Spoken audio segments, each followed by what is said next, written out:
Bonjour et bienvenue sur ce nouveau tutoriel. Nous allons voir aujourd'hui comment inviter une personne à collaborer avec vous, comment une personne peut vous aider dans votre tâche de chirurgien dentiste employeur et cette personne invitée pourra être éventuellement une assistante ou une PCR externe. Alors comment procéder? Pour pouvoir inviter une personne, il faut déjà être inscrit sur le site DocReglo et s'identifier. Alors on voit que l'on est identifié ici en bas de la page. Votre connexion, vous êtes identifié en tant que Pierre Besse, le site de démonstration, sur le cabinet de démonstration. Et si vous ne savez pas comment accéder ou comment créer un espace privé destiné à vos documents réglementaires, tous les documents réglementaires que vous trouverez dans DocReglo, et bien là je vous invite à vous reporter au tutoriel qui était dédié justement à cette première étape de création d'un espace privé.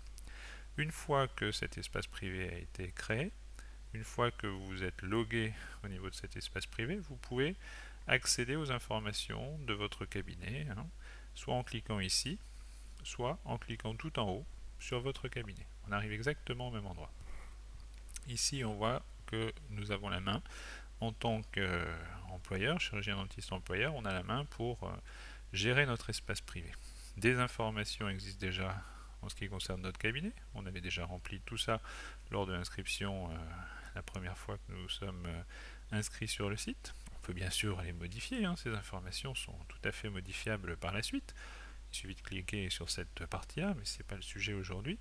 Ce qui nous intéresse, c'est de rajouter des personnes qui seront à même de nous aider pour remplir nos informations réglementaires. On invitera donc pour commencer une ou des personnes. Ici, inviter une personne à rejoindre votre cabinet DocReglo. Pour ce faire, on a besoin de lui envoyer un mail, mais faites bien attention aussi à la chose suivante, il faut qu'un mail soit envoyé aussi au gestionnaire du service DocReglo, de façon à lui indiquer que c'est une de vos assistantes qui demande une inscription. Normalement, ce site DocReglo est réservé aux personnes que je forme là, donc l'assistante ne m'est pas connue, et à ce moment-là, une petite information est bien utile. Donc on va commencer par ça pour ne pas l'oublier. Donc ça se remplit tout seul. Là, l'objet est assez simple. On va mettre justement on souhaite inscrire une assistante et indiquer que c'est bien une assistante de votre cabinet qui demande à s'inscrire sur DocReglo parce que vous allez l'inviter, mais elle aura aussi un compte créé sur DocReglo à cette occasion-là. Et on envoie un petit message. C'est très rapidement fait. On voit que le message a été envoyé. Cela étant, on peut fermer justement cet onglet-là. On revient ici, donc la personne, notre assistante que l'on veut inviter, on y met justement son mail et on n'a rien de plus à mettre. On pourrait éventuellement mettre plusieurs mails les uns en dessous des autres si nous avions deux ou trois assistantes à inviter, pourquoi pas, ou une assistante et un PCR externe, pourquoi pas. Le statut de ce nouvel utilisateur sera un statut actif, il n'est pas bloqué, il n'est pas en attente, il sera actif pour que justement il puisse utiliser le service de Créglo. Et on envoie le mail à notre assistante. Voilà, c'est fait. Le compte Martine a été créé, nouvel utilisateur, on pourrait en avoir plusieurs, mais là un seul compte a été créé pour Martine puisque nous avions mis un seul mail. Et cette personne donc a reçu un mail. Le gestionnaire du site a reçu un mail aussi indiquant que c'était une assistante de votre cabinet. Donc dans les heures qui viennent, au pire un jour après, je valide l'inscription de Martine. Et vous, c'est pas tout à fait fini. En tant que gestionnaire de votre espace privé, vous devez aussi indiquer que Martine est une assistante, puisque comme on l'a indiqué, on peut très bien inviter un PCR externe, on peut très bien inviter une assistante à collaborer, à nous aider en ce qui concerne justement le remplissage d'un certain nombre de documents. Alors on voit qu'ici Pierre Besse, qui est donc le titulaire de cet espace privé, peut faire éventuellement effacer complètement le compte d'une personne, mais peut aussi modifier, puisque aucun rôle n'a été attribué à la personne pour l'instant.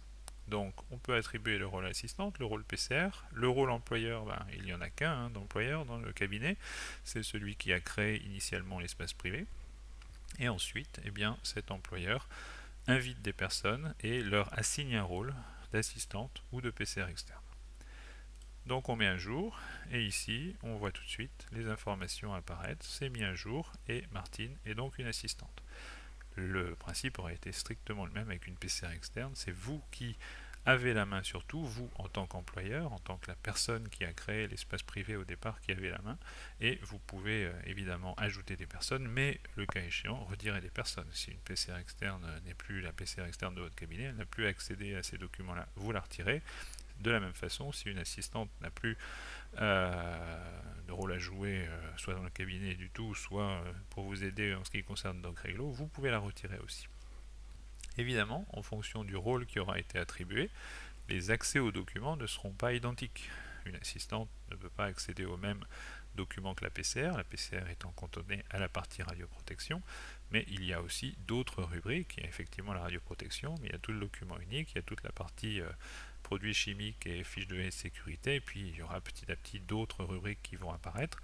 Donc en fonction du rôle de la personne, eh bien celle-ci peut accéder à différentes parties du site. Il n'y a que l'employeur qui a accès à toutes les parties du site et qui peut absolument lui tout gérer puisque tout lui appartient. Eh bien écoutez, pour la partie concernant l'employeur, c'est bon.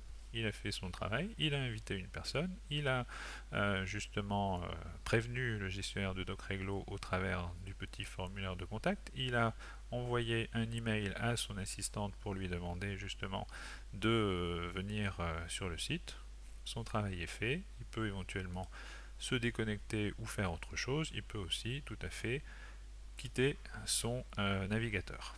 Et là nous arrivons chez l'assistante. On voit ici que DocReglo, il n'y a personne qui est inscrit sur DocReglo, là, qui est connecté sur DocReglo. Ça, c'est donc un autre navigateur, le navigateur d'une assistante. Et cette assistante a reçu un mail, celui que vous venez d'envoyer, lui demandant de bien vouloir cliquer sur un lien de façon à ce que son inscription, son invitation sur DocReglo soit validée.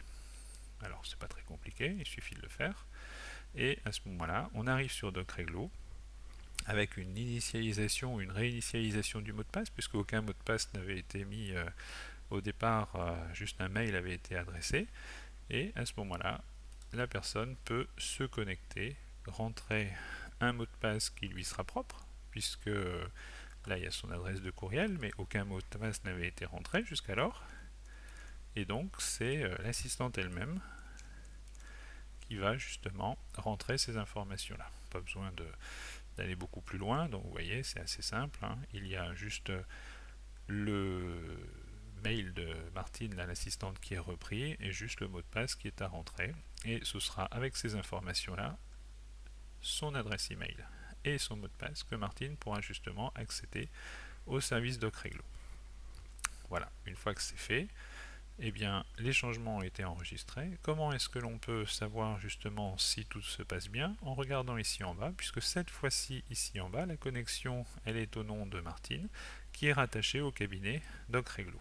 Si on regarde un petit peu sur le cabinet DocDemo, là, eh bien, on repère tout de suite une chose très importante, c'est que tout à l'heure, il était possible pour la personne titulaire de l'espace privé de modifier les informations justement de cet espace ou d'inviter éventuellement des personnes ou de retirer justement des personnes qui avaient été invitées à participer à l'espace privé. Pour l'assistante, ce n'est absolument pas possible. Elle n'a pas les mêmes prérogatives, elle n'a pas les mêmes droits que le chirurgien dentiste employeur et elle peut simplement l'aider dans certaines parties qui sont essentiellement les parties, quelques parties en relation avec la radioprotection, beaucoup de parties en relation avec le document unique et les fiches de sécurité, mais certaines parties cruciales comme la gestion de l'espace privé sont réservées, strictement réservées, à la personne qui détient justement cet espace, c'est-à-dire le chirurgien dentiste employeur. Eh bien écoutez, je vous remercie pour la participation à ce tutoriel. J'espère qu'il vous aura servi à inviter des assistantes qui peuvent vous être très très utiles pour justement vous aider dans vos tâches. Et DocReglo est là pour ça. Eh bien écoutez, à bientôt. Je vous remercie, au revoir.